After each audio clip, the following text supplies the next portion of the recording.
Okay, today we're going to talk about Badwater once again. Last week we talked about the history of the Badwater 135, and today we're going to talk about why someone would want to run that race and how you would prepare. Lucky me, I am one who wants to run the race and also who have got accepted and is going to run this year, 2014. Going to get to run the race. So I'm going to give you a little insight on what I did to prepare for the race.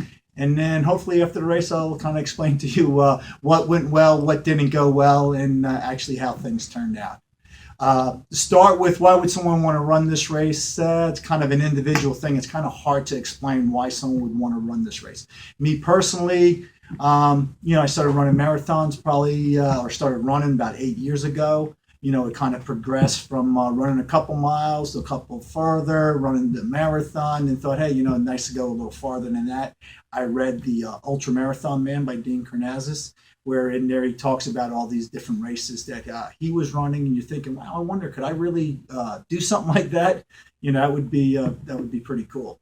So long story short is to get into Badwater, you need to run at least 3 100-mile races. So as I progressed running ultra marathons, I ended up running the 300-mile race and said, it'd be great. Let's sign up and see if I can get into Badwater. Badwater, like I said, you have to fill out an application to actually get in. They have a committee that grades the application. And as I would have it, I got that email in February that says, congratulations, you've been accepted into the Badwater 135 for 2014. So the fun starts. Where do you want to, how do I train? What do I do? The nice part is you have enough time. Like I said, that was somewhere in February. So I ran a 50-mile race. So I was luckily we were doing the Flying Pig training. I was running with a bunch of great people who were in our training group. So I was pretty much doing a marathon training program. And with that, we would do our long runs on Saturday. And what I would do is just add extra miles in on Sunday, try to do kind of what they call back-to-back. So in other words, I had a long run on Saturday, didn't do a long run on Sunday. So I ended up in March doing a 50-mile race, so to help build up. Later in April, I kept on working with the same deal, the training group for the marathon, the Flying Pig, and was working, hard workouts on Wednesday, long runs on Saturday, and also doing long runs on Sunday. Did a 100-mile race in April, the end of April, and then tried to recoup after that and had a good 8 weeks from the middle of May to now. So the big thing is with that, the new course, where I'm trying to go with all this is what you want to do is look at what the terrain's going to be, what's the weather conditions going to be. Obviously, Badwater is going to be hot. So what I did some sauna work. I would go sit in the sauna. I would wear extra clothing while I ran. And then this year they actually changed the course, which we're going to have a bunch of elevation. So with that, I would do a bunch of hill work, but long hill work, not the same as in intervals where you're sprinting up the hill, recovering to come down. I was more running quickly down the hill and trying to go up the hill.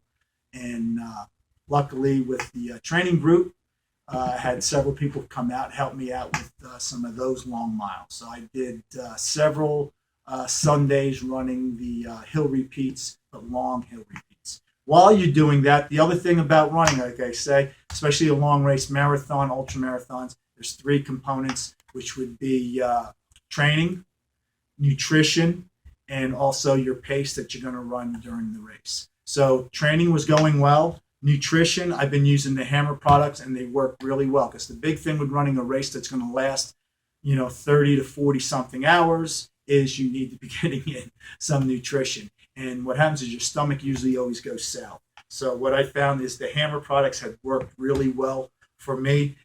2 scoops in your bottle, 270 calories. The gels work really well. Usually when I'm running an ultra marathon, I'll do a gel every half an hour. So that works out good. And the other thing is the fizz.